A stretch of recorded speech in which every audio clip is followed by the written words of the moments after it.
अभी तक हमने साम्यावस्था स्थिरांक Kc अथवा Kp की वैल्यू उन अभिक्रियाओं में ज्ञात की है जो कि समांगी साम्यावस्था में होती हैं।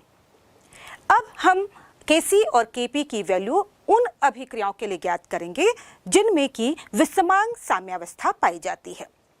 अब हम यहाँ पर बता दें कि जो विषमांग साम्यावस्था है उसमें अभिकारक अथवा उत्पाद एक से अधिक भौतिक अवस्थाओं में होते हैं, या हम इस तरह से कह सकते हैं कि एक से अधिक प्रावस्था वाले निकाय में स्थापित साम्यावस्था को विषमांग साम्यावस्था कहते हैं।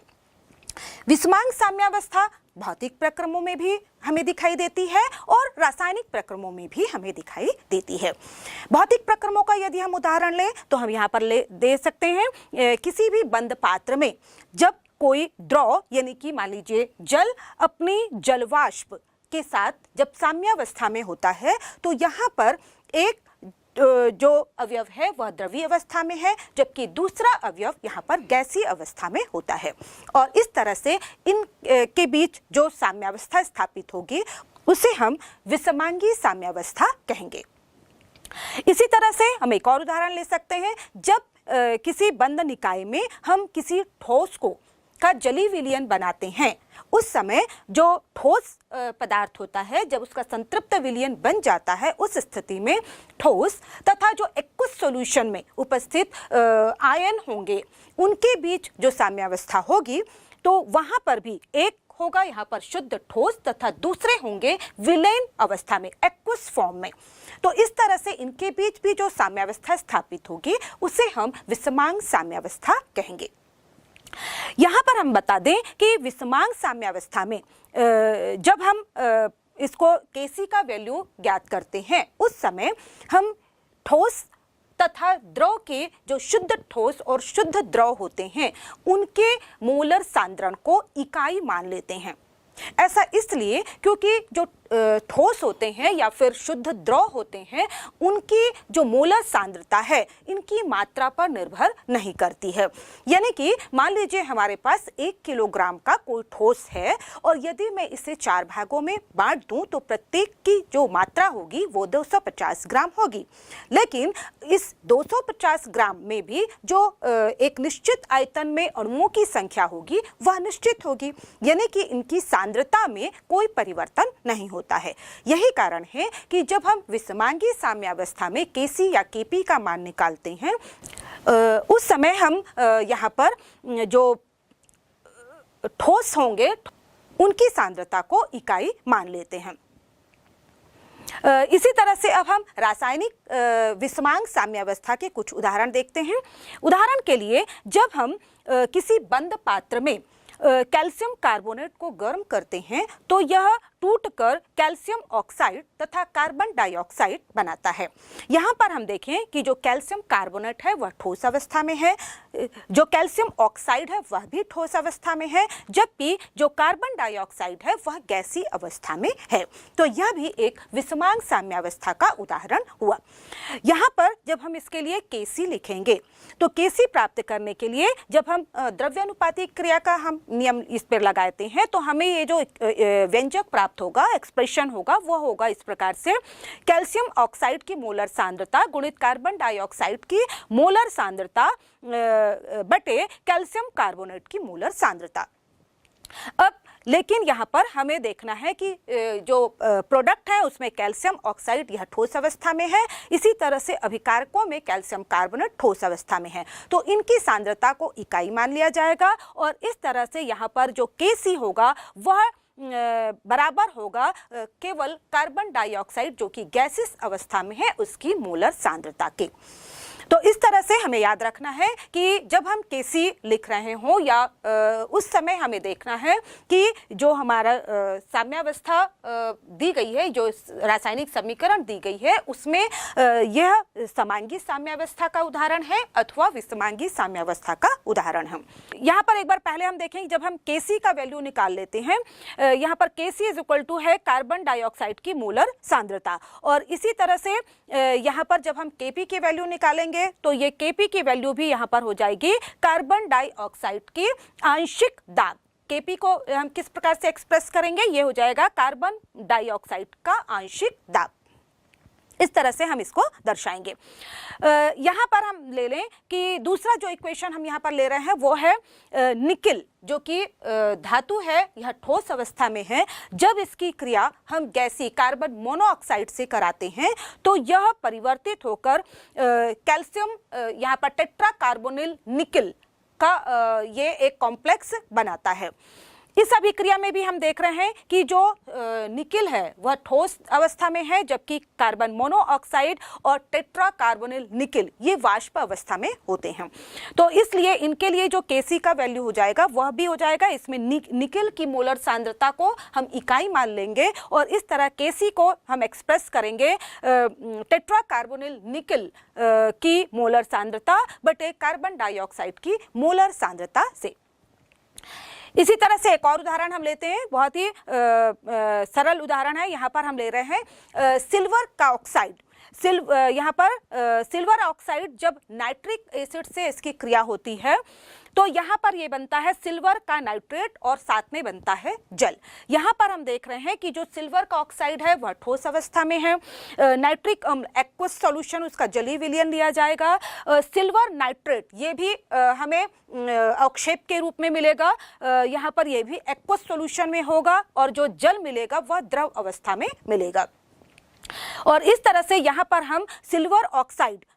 इसके मोलर सांद्रण इसको हम कैंसिल कर देंगे। इसी तरह से यहाँ पर जो जल है, जो प्योर जल है, उसकी सांद्रता में भी कोई खास परिवर्तन नहीं होगा, इसलिए इसे भी हम यहाँ से इकाई मान लेंगे। और इस तरह से यहाँ पर Kc की वैल्यू हो जाएगी वह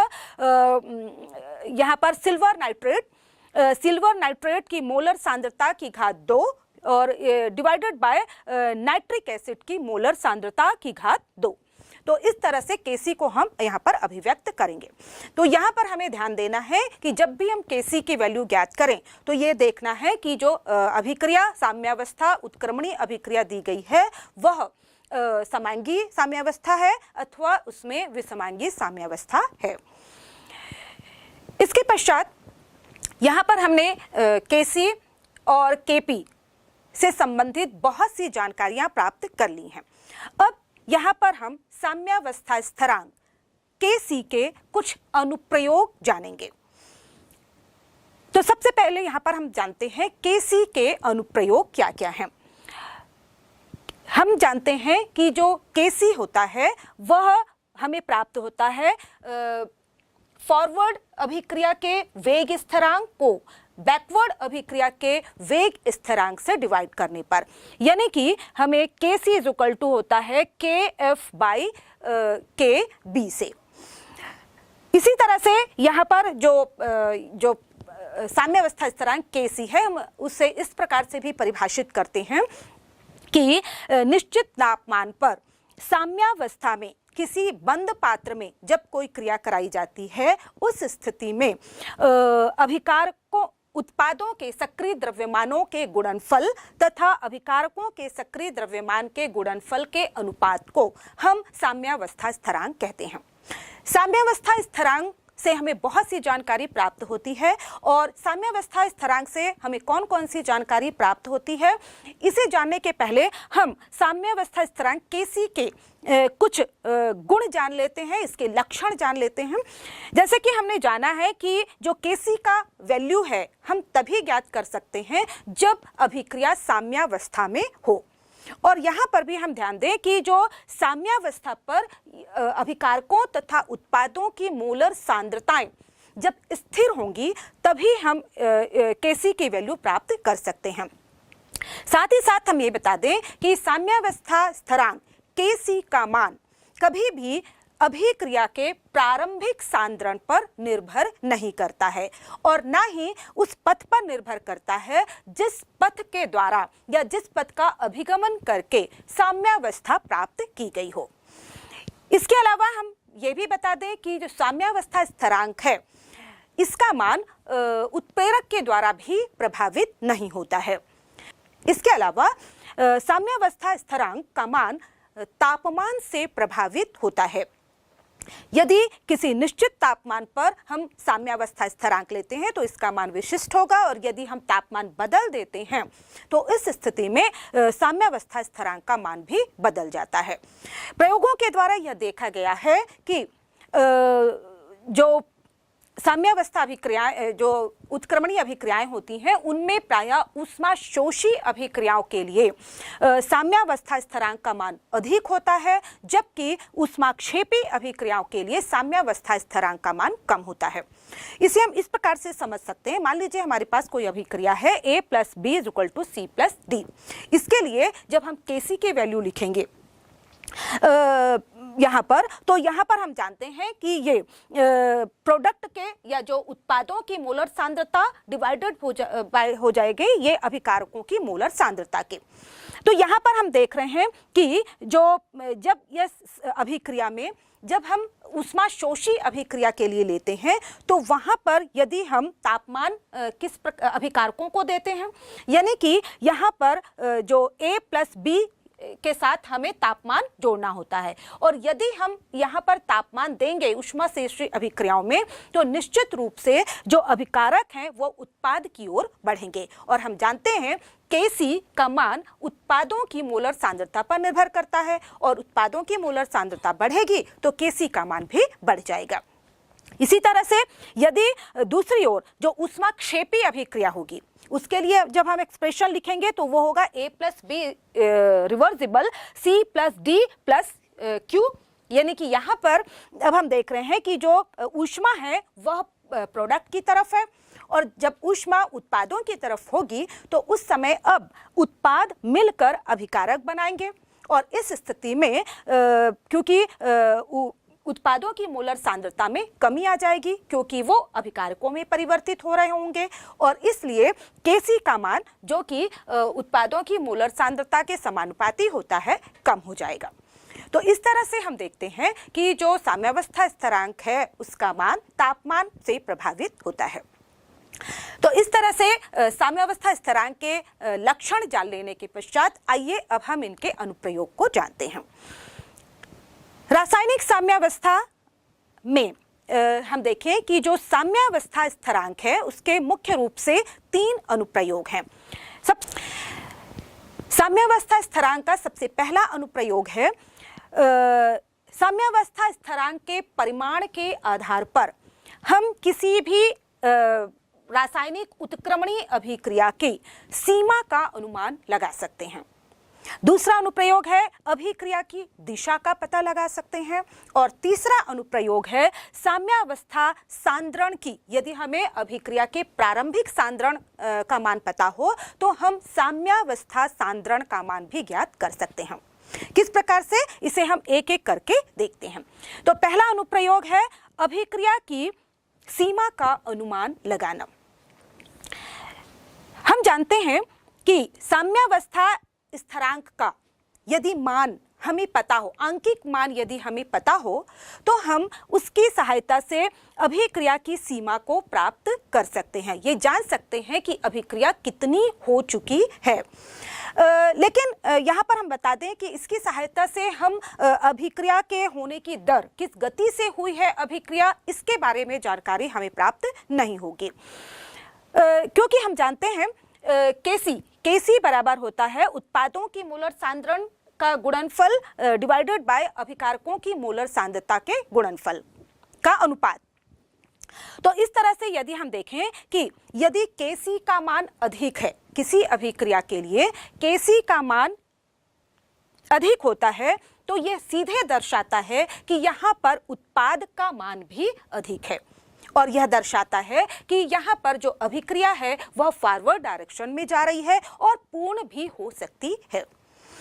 इसी तरह से प्रयोगों के आधार पर यह देखा गया है कि यदि साम्यावस्था स्थिरांक Kc का मान 10⁻³ या उससे अधिक होता है तो अभिक्रिया लगभग पूर्ण हो गई होती है।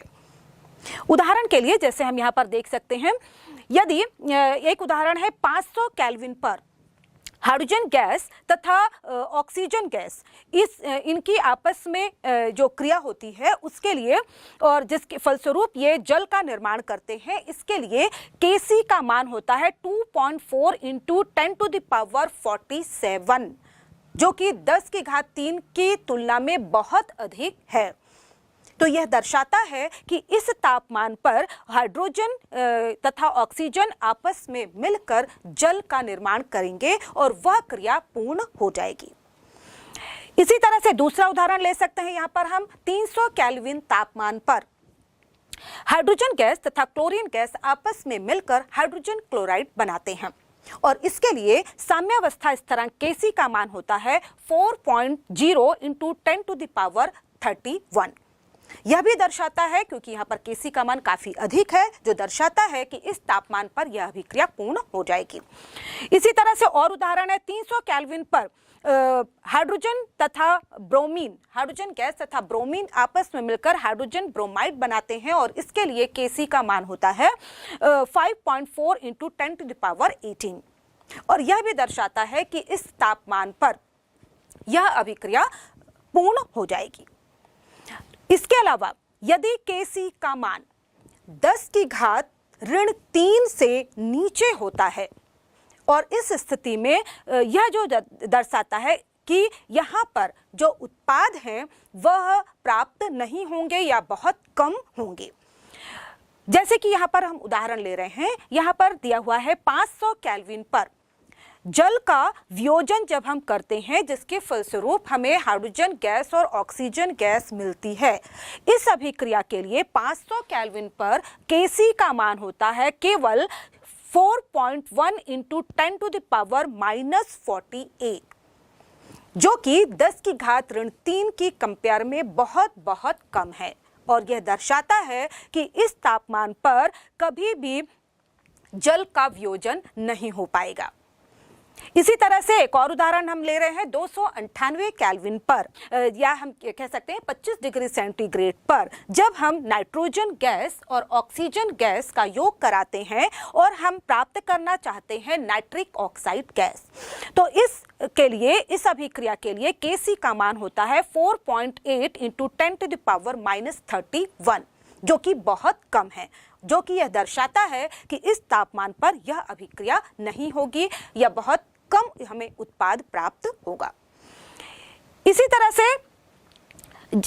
इसका मान यह दर्शाता है, यहाँ पर Kc के वैल्यू से हम यह निष्कर्ष निकाल सकते हैं कि यदि Kc का मान 10⁻³ से 10⁻³ के बीच होता है तो इस स्थिति में अभिक्रिया साम्यावस्था में होती है और इस साम्यावस्था पर हमारे पास अभिकारकों तथा उत्पादों की स्थिर मात्राएं होती हैं जो कि लगभग बराबर होती हैं। लेकिन इससे जैसे कि उदाहरण हम ले रहे हैं 700 केल्विन पर हाइड्रोजन और आयोडीन को मिलाकर जब हम हाइड्रोजन आयोडाइड बनाते हैं तो इस तापमान पर हमें Kc का मान 57 प्राप्त होता है। इसी तरह से जब हम 298 केल्विन पर यानी कि 298 केल्विन पर जब हम डाइनाइट्रोजन टेट्राऑक्साइड का वियोजन करते हैं तो हमें 2 मोल नाइट्रोजन डाइऑक्साइड के प्राप्त होते हैं और इनका जो Kc का मान होता है वो 4.64 इंटू 10⁻³ होता है, जो लगभग बीच का मान है और यह दर्शाता है कि इस अवस्था में अभिक्रिया साम्यावस्था में पहुंच जाएगी।